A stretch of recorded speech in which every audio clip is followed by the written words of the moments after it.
Bienvenue dans le journal des arts et des spectacles et du cinéma. Dans la petite demi-heure que l'on va passer ensemble, eh bien on va parler beaucoup 7e art. Le Festival de Toronto ouvre ses portes. L'occasion pour nous de voir plus loin et de nous intéresser à ce festival qui en quelques années s'est imposé dans le monde. Toronto a pris non seulement une bonne place dans le cœur des cinéphiles, mais aussi dans celui du grand public et parfois ce sont les deux ensemble. Nous verrons également dans ce journal comment et pourquoi ce festival se conjugue en bleu, blanc, rouge avec un focus sur la représentation française, une délégation very glamour. Et puis nous verrons enfin, parmi la sélection, lequel des films peut faire sensation et aux surprises, il s'agit d'un long métrage tourné en grande partie en farsi, un film iranien, direz-vous? Eh bien non, c'est un film israélien et c'est notre coup de cœur et ça s'appelle Babayoun. Voilà pour le sommaire, merci d'être avec nous. Alors qu'est-ce qu'il a de particulier ce festival de Toronto? C'est ce qu'on va voir maintenant dans le journal, sa dimension internationale, la qualité de sa programmation et puis aussi sa dimension nationale. Cocorico, la France y est très présente. Nous sommes avec Isabelle Giordano, la directrice générale d'Unifrance Film. Bonjour Isabelle. Bonjour, bonjour à tous. Isabelle, vous emmenez une délégation française de combien d'acteurs et de réalisateurs à Toronto? Il y a une bonne vingtaine de personnes, des talents, des réalisateurs comme Claude Lelouch, Catherine Corsini, Julie Delpy, des acteurs comme Jean Dujardin, Danny Boone. Voilà, on est très nombreux, à la fois des talents confirmés et puis de jeunes pousses qui vont représenter la France, puisqu'on est effectivement, vous l'avez dit, Cocorico, on est heureux puisque la France est le premier pays représenté après les Anglo-Saxons au Festival de Toronto. Il y a une bonne quarantaine de films français qui seront montrés pendant 10 jours et on est vraiment très fiers parce que pour moi, Toronto, c'est un deuxième festival de Cannes. Alors oui, on va l'expliquer dans le cours de ce journal. Alors revenons sur Unifrance qui a un budget important, 8 millions d'euros pour la promotion du cinéma français. Alors du coup, je ne comprends pas pourquoi des super productions, par exemple comme le nouveau film de Lelouch, 1+1, ou celui de Julie Delpy, Lolo, pourquoi ces films-là, qui sont des mastodontes, ont-ils besoin d'aide ?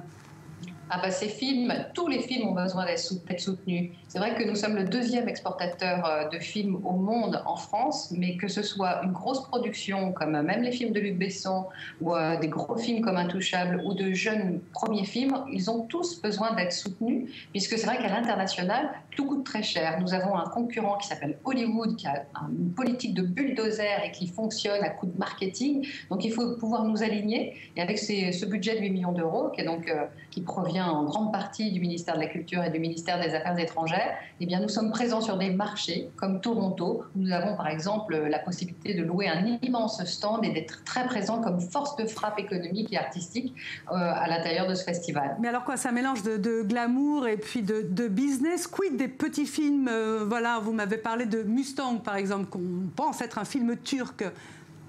Mustang est un film français réalisé par une jeune femme turque, certes, mais qui a fait ses études dans une magnifique école de cinéma qui est la FEMIS. Et c'est vrai que les films français aujourd'hui parlent toutes les langues, un peu comme la société française. Les films français parlent turc, parlent malien, par exemple, avec le très beau Timbuktu, parlent roumain. C'est vrai que c'est très important pour nous de représenter toute la diversité du cinéma français. Moi, j'ai toujours cru, même quand j'étais journaliste, que la force du cinéma français, c'était sa diversité. Isabelle, vous avez été longtemps dans le cinéma, notamment à Canal+. Vous avez fait des festivals. Est-ce que vous trouvez qu'il y a une dimension particulière à Toronto qu'il n'y a peut-être plus à Cannes maintenant ?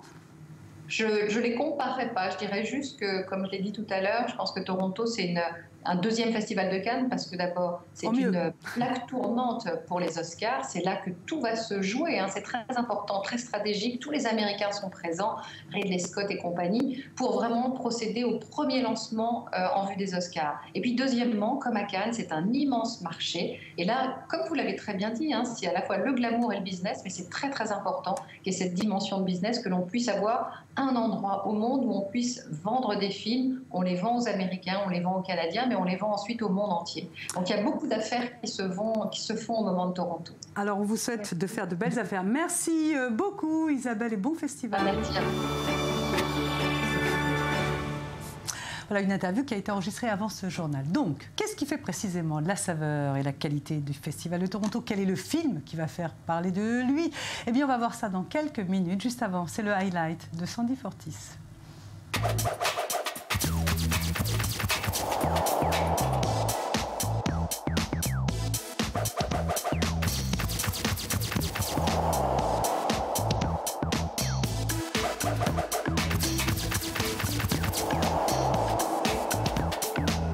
17 millions de téléspectateurs par épisode aux États-Unis et des millions de fans à travers le monde, ça valait le coup d'en faire une expo. Après Londres, Stockholm, Berlin, Amsterdam et Tel Aviv, c'est à Paris que l'exposition sur la série américaine qui cartonne s'est arrêtée. Animation interactive, objets cultes, mais aussi 70 artefacts originaux provenant des scènes mythiques de la série sont proposés au public. Une occasion rêvée pour tous les fans français de s'inviter dans l'univers de leur série préférée.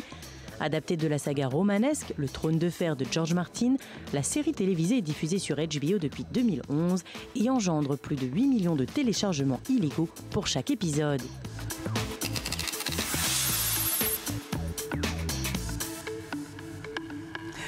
Deauville, Venise, Berlin, Ouagadougou, Jérusalem, quasiment chaque ville a son festival de cinéma. Certains vieillissent bien, d'autres mal. Focus maintenant avec Daniel Campos et Sandy Fortis sur Toronto. En quelques années, il est devenu le nouveau Cannes. Pourquoi ? Eh bien parce que...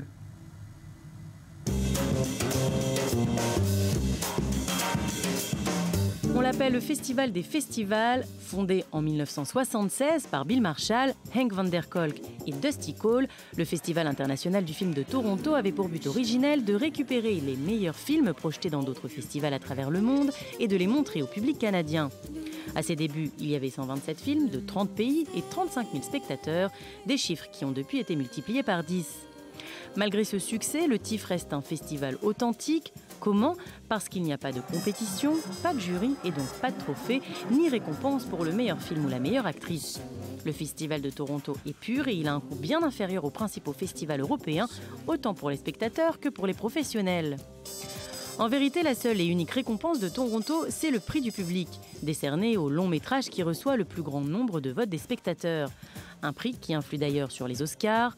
Toronto, voire royal pour les célèbres statuettes, on l'a vu au cours des 30 dernières années, avec notamment Les Chariots de Feu en 1981, le film fantastique Princess Bride en 1987, American Beauty en 1999, Le Discours d'un roi en 2010, Happiness Therapy en 2012, et en 2013, 12 Years a Slave.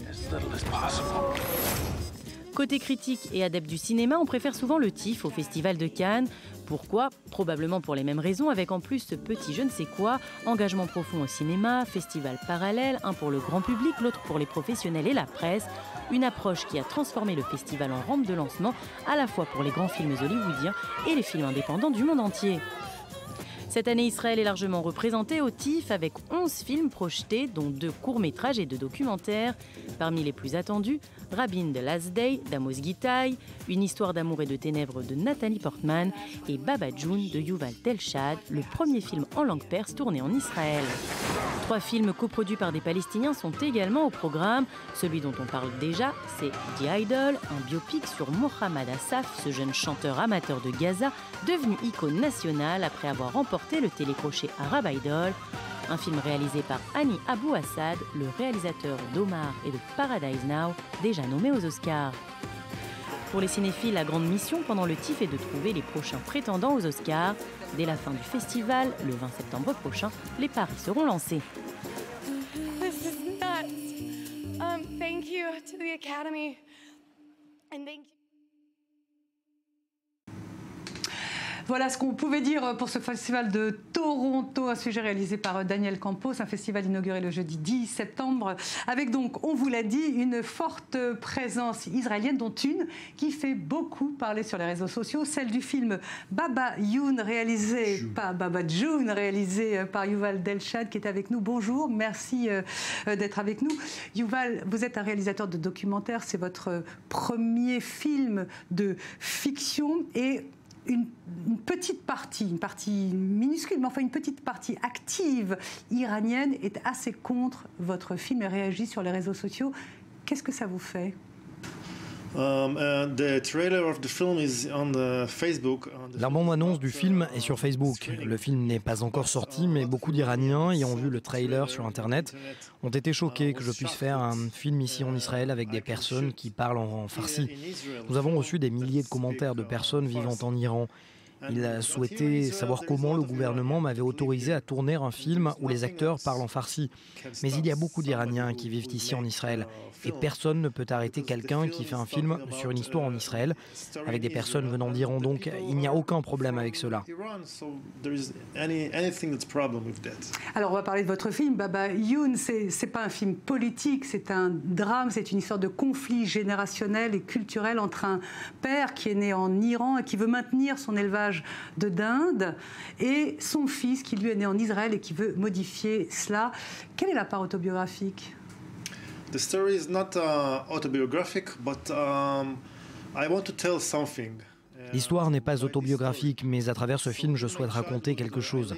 Dans mon enfance, je vivais dans un village comme celui-ci et j'ai pris des fragments de choses qui se sont passées autour de moi. Je les ai mélangés pour raconter une histoire que j'ai imaginée. Néanmoins, le message que je souhaite raconter est dans le film. Il s'agit d'un conflit entre un père et son fils. Le père souhaite que son fils le remplace à la ferme, mais le fils souhaite s'émanciper et faire quelque chose d'autre. Votre père est né en Iran? Oui, mon père et ma mère sont nés en Iran. Ils viennent de Shiraz. Ils se sont installés plus tard en Israël. Et vous, vous êtes né ici, j'imagine? Oui, je suis né ici en Israël. À la maison, mes parents me parlaient en hébreu, mais mes grands-parents et mon oncle me parlaient en farsi. Alors, je l'ai dit tout à l'heure, vous êtes un réalisateur de documentaires. Baba Youn, c'est votre... Baba Youn, c'est votre... Je ne parle pas couramment farsi, je suis désolée. Mais Baba Youn, c'est votre premier long métrage. Ce n'est pas un film politique, mais il s'inscrit dans un contexte un peu particulier entre Israël et l'Iran. Est-ce que c'était votre pierre à vous à porter à l'édifice? As you know, you see the story here, it's very simple. It's like father and a son, family, in a place not political, nothing. Comme vous le savez, l'histoire ici est très simple. C'est un père, un fils, une famille, ce n'est absolument pas du tout politique. Je pense que vous faites de l'art, vous ne devez pas dévoiler l'ambition d'effectuer un film à caractère politique. Lorsque vous faites des films, vous souhaitez toujours influencer les gens et changer les choses. The better way to change something is not say what you want to change. I want to see people, I want people to look at the film. La meilleure façon de changer quelque chose est de cacher ce que vous souhaitez changer.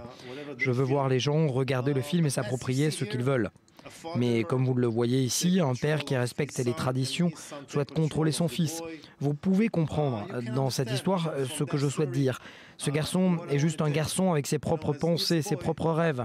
Son père ne souhaite pas l'admettre. Ce garçon a toujours son père sur le dos.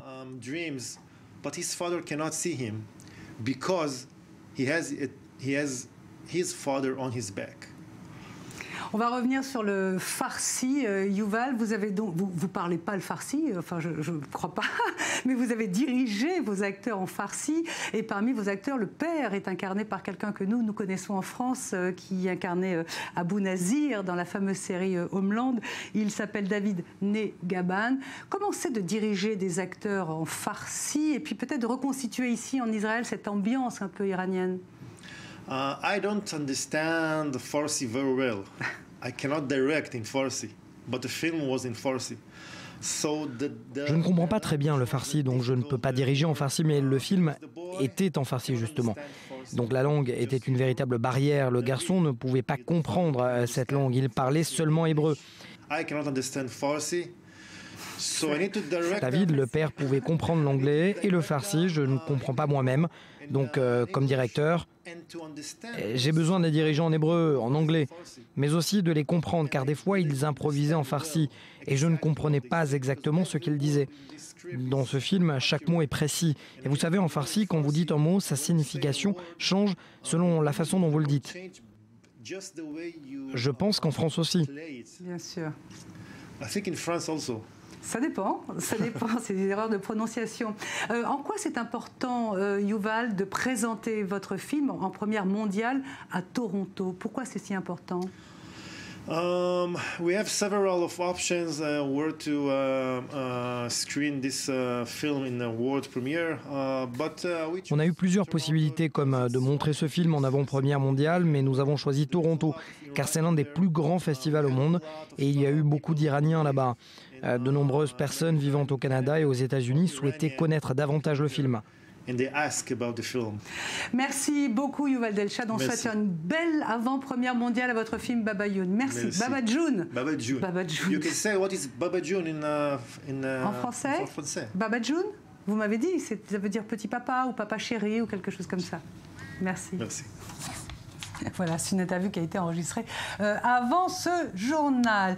Merci pour votre fidélité. On va se retrouver demain à la même heure pour un nouveau journal. On se quitte sur ces images, celles du film de Hani Abou Assad qui est présenté à Toronto. C'est l'incroyable histoire de Idol, ce fameux chanteur Muhammad qui a gagné l'année dernière. C'est un film présenté sous la bannière palestinienne, réalisé par Hani Abou Assad, réalisateur israélien arabe. Merci, à demain.